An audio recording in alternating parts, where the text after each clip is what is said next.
My name is Carmen, and I'm 38 years old, and I became quadriplegic due to spinal cord tumor from birth. Without my PCAs, I'll be lost, not be able to live independent. Best part of my job is knowing that I'm going somewhere to help someone, and waking up in the morning knowing that I'm changing someone's life. My name is Rob. I'm 40 years old and I have cerebral palsy. I got on the PCA program when I was 18, and before I got on the PCA program, my parents were totally responsible for my care. And, by the end of the week, we'd kind of be at each other's throats as parents and children are. But when I got on the PCA program, it changed the nature of our relationship because they knew that we could go out to dinner, and the fact is that I could go back to my own apartment and they could go home and know that they didn't have to worry about how my needs were going to be met, that I was going to get into bed and get going, be able to get up and get going to work the next day. And it takes a lot of stress off them. So now they don't have to be in that caregiver role, and we've developed more of a friendship. My name is Pat. I'm 66, and I got cerebral palsy. I can't cook, wash myself, get dressed, so that's why I need them. She's very good at giving directions, how she likes things. She has certain ways of doing anything from like cleaning to personal care. And she's very good at telling you what she wants, how she wants it done, when she wants it done, if she wants it done. My name is Ann, and I'm 63 years old, and I have a form of muscular dystrophy called Charcot-Marie-Tooth disease. And I've been in a power chair for about 25 years. August of 2005, I all of a sudden could not stand to transfer to bed and back into my chair again.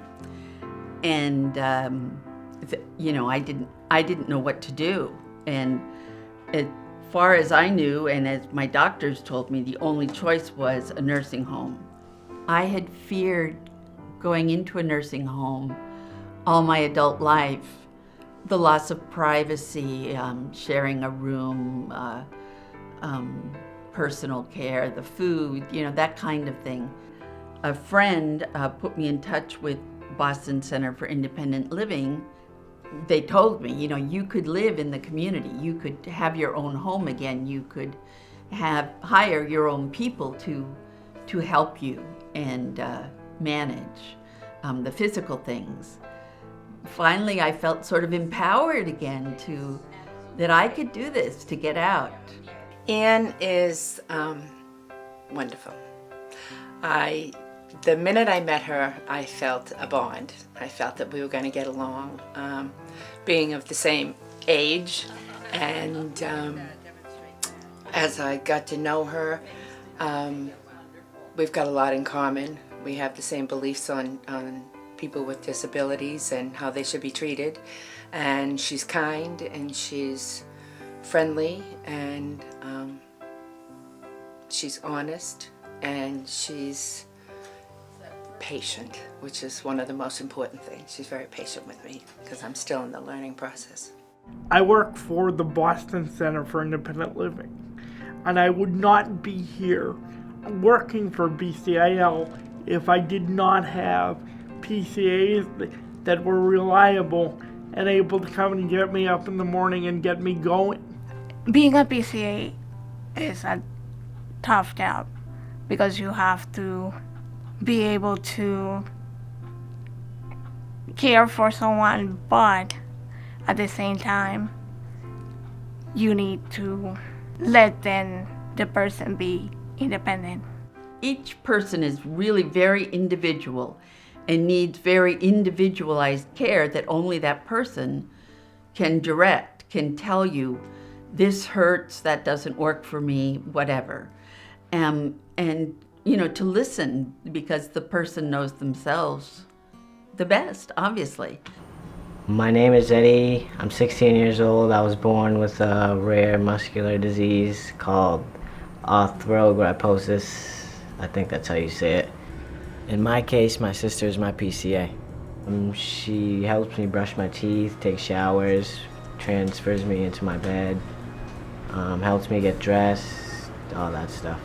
The first one, I sort of was stumbling around a little bit about, it felt a little intrusive, sort of, to be asking someone, what are your references? What is your experience?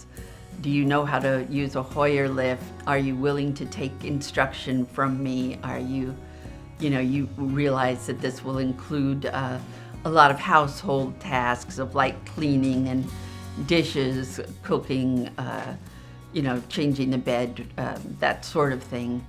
To explain the job as I see it. And it was a little bit awkward, but now I've really got a pretty good sense of what it is I'm looking for, and have done pretty well so far picking it out.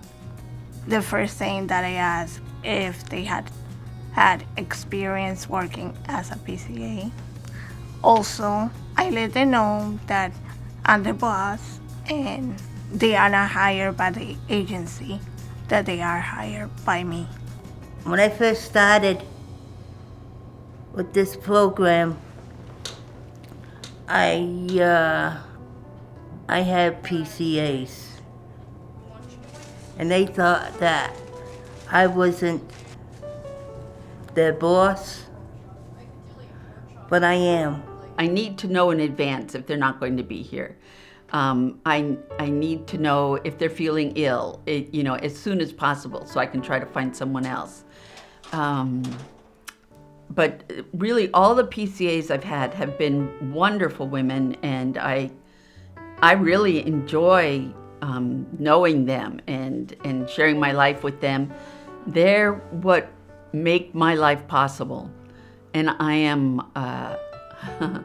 everlastingly and profoundly grateful to them that to be free again, to be out in the world again, to have my life back, and they are what make that possible. Trust is very important due to many incidents that I had in the past. For example, stealing money from me, writing hours that the person never worked, and leaving me in the chair for hours. Trusting my PCA is the most important part in my life. If I didn't have the PCA program, I'd be probably living in a nursing home. Once I realized that the PCAs that I had at the time were going to work out and that they were reliable, then I could relax and just enjoy the fact that I was, in my own accessible unit and could come and go to work because I had transportation, the bus and the train near me, and I could come and go as I wanted. Then I knew that I was truly independent. They just are the extension, really, of my arms and legs, and it's a very personal relationship. And to say that they're useful would just be a gross understatement. They're just everything. It's just a vitally important function. I couldn't live my life without them.